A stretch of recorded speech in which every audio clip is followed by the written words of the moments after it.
চালুর মধ্যে জমিয়তে উলামায়ে হিন্দের একজন কর্মী আমাদের সঙ্গে রয়েছেন। কি বলবেন আপনি সিদ্দিকুল্লাহ চৌধুরীর ব্যাপারে? আজকে আমরা ব্যক্তিগত কাজে আমরা কাটোয়া যাচ্ছিলাম কুসুমগ্রাম হয়ে। তো আমরা কুলুপ থেকে দেখি প্রচুর মহিলা, প্রায় 400-500 মহিলা। তো ওনার ওখানে ঝাঁটা, কালো পতাকা এবং হাওয়াই চটি, যে চটিটা বাংলা জুড়ে ফেমাস। তো আমি জিজ্ঞাসা করলাম যে কী ব্যাপার। উনি বললেন যে আমরা এখানে চৌধুরী সিদ্দিকুল্লাহকে কালো পতাকা দেখাচ্ছি। তো আমি বললাম যে কারণ কি? তো আমি একজন জমিয়ত কর্মী হিসাবে বলবো, উনি বর্তমানে মুসলিম জাতির সঙ্গে গাদ্দারি করেছে এবং জমিয়তের যে শীর্ষ পদে তার পদটা চলে যাবে বলে সেখানে উনি ওনার জামাইকে, ভাইপোকে, নাতিকে, পোতাকে, পরিবারকে বসিয়ে রেখে দিয়েছে। এতক্ষণ আমরা দেখছিলাম বা বেশ কয়েকদিন ধরে দেখছিলাম যে শুধুমাত্র মন্তেশ্বরের নাগরিক সমাজ ক্ষিপ্ত, কিন্তু এখন দেখছি জমিয়তে উলামায়ে হিন্দের কর্মীরাও ক্ষিপ্ত মন্ত্রীর বিরুদ্ধে। পূর্বস্থলী, নাদনঘাট, মন্তেশ্বর, মেমারি, বোহার এই এলাকার সমস্ত জমিয়ত কর্মীরা একদম উনি জমিয়তের কর্মীদের সঙ্গে এমন দুর্ব্যবহার করে এবং রাজনৈতিক গুন্ডাদের মতো সোনাডাঙ্গা মাদ্রাসার সেক্রেটারি মৌলানা আবদুল্লাহকে এসপিকে দিয়ে অ্যারেস্ট করা হবে, তার কল রেকর্ড হবে এবং যে উনি বলেছেন যে জমিয়ত কর্মী আমার বিরুদ্ধে মুখ খুলবে তাকে অ্যারেস্ট করা হবে, সাবধান হয়ে যাব। তো আমি এই মজমা থেকে আমি একজন জমিয়তের কর্মী এবং ওনার মাদ্রাসার প্রাক্তন ছাত্র, আমি চ্যালেঞ্জ করছি ওনার যদি হিম্মত থাকে একটা আলেমকে অ্যারেস্ট করে দেখাক। এই জন্য আমি বিশেষ করে আপনার মাধ্যমে সরকারের কাছে বলবো যে জমিয়তের কর্মীরা ওর পাশে নেয়, ওর সমর্থন আমরা চাই না। বিশেষ করে সরকারও ভাবুক যে এইরকম একটা গাদ্দার, চিটিংবাজ যে নিজের জাতির সঙ্গে গাদ্দারি করতে পারে সে দলের সঙ্গেও গাদ্দারি করবে, সেই জন্য ওইরকম মানুষকে দল থেকে বরখাস্ত করা হোক। আমরা জমিয়ত থেকে আমরা দেখছিলাম, শুনছিলাম মন্তেশ্বরের নাগরিক সমাজ ক্ষিপ্ত ছিল এবং এখন দেখলাম যে শুধু মন্তেশ্বরের নাগরিক সমাজ না, এখন ক্ষিপ্ত সমগ্র মুসলিম সম্প্রদায়। এক কথায় বলতে পারি জমিয়তের যেসব কর্মীরা রয়েছে তারাও ক্ষিপ্ত।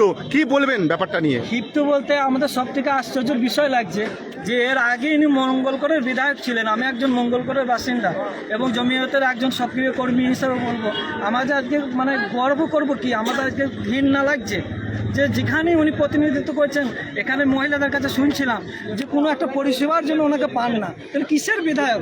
বিডি এবং মাননীয় মুখ্যমন্ত্রী যেভাবে উন্নয়ন, যেভাবে পরিষেবার জন্য প্রত্যেককে নির্দেশ দেন, তার নির্দেশ তো অক্ষরে পালনই করেন না, কিসের বিধায়ক? তাই আমরা জমিয়তের তরফ থেকে ওনাকে ধিক্কার জানাই। আমি একটা কথা বলি স্যার, আমাদের চৌধুরী সাহেব জমিয়ত থেকে তার বাংলাব্যাপী পরিচয় এবং জমিয়তকে সামনে রেখেই তিনি টিকিট পান। জমিয়তের কাজ হচ্ছে মজলুমদের কণ্ঠস্বর, গরিবের পাশে দাঁড়ানো। আপনি দেখবেন বাংলা জুড়ে বিভিন্ন রকম দুর্নীতি হচ্ছে এবং অসংখ্য নিরীহ মানুষ হত্যা, আনিস খান থেকে নিয়ে তামান্না থেকে নিয়ে। তো সেই জায়গায় জমিয়ত উলামায়ে হিন্দের ভূমিকা কী? আজকে উনি প্রত্যেকটা বিষয়ে চুপ।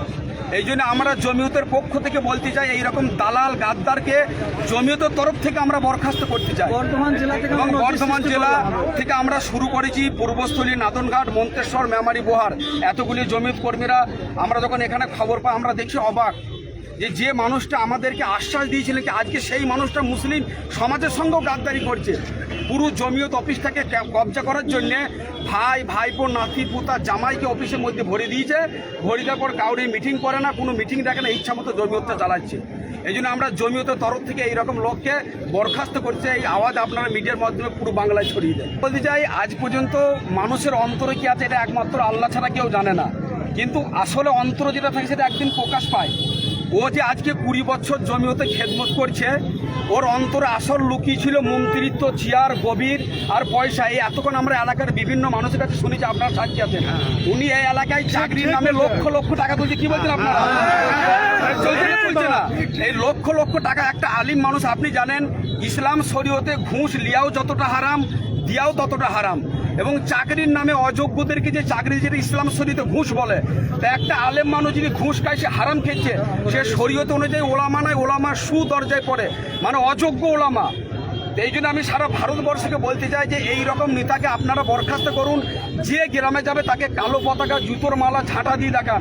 কারণ আমরা যে জন্যে ওনাকে ক্যাবিনেটে পাঠিয়েছিলাম জমিয়তের তরফ থেকে, উনি সেই কাজ করা বাদ দিয়ে নিজের আখের জমিয়তকে কারাপশনের জায়গায় পৌঁছে গিয়েছে এবং জমিয়ত থেকে বর্তমানে এমন পর্যায়ে পৌঁছে গিয়েছে ভবিষ্যতে কোনো মুসলমান আর জমিয়তের সাহায্য দেবে না, কাজ করতে পারবো না, কারোর কাছে চাঁদা করতে পারবো না।